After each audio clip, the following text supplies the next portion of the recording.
Bismillahirrahmanirrahim. Assalamualaikum warahmatullahi wabarakatuh. Om Swastiastu, Namo Buddhaya, Salam Kebajikan. Kang Cepot akan membacakan sebuah puisi karya Ulil Albab Yogyantoro. Puisi yang pertama berjudul tentang ikhlas. Puisi yang kedua berjudul tentang balasan.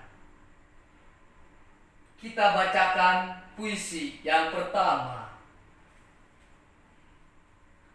Ikhlas.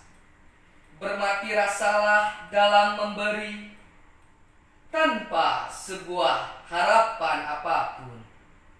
Kunci ikhlas adalah bermati rasa. Bermati rasa dengan makhluk dan bermain rasa dengan Tuhan. Puisi yang kedua tentang balasan. Balasan terjadi ketika kita melakukan suatu keadaan di mana keadaan itu terubah hakikatnya.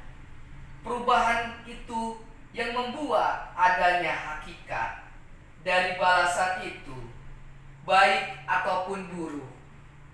Sekian dan terima kasih. Assalamualaikum warahmatullahi wabarakatuh.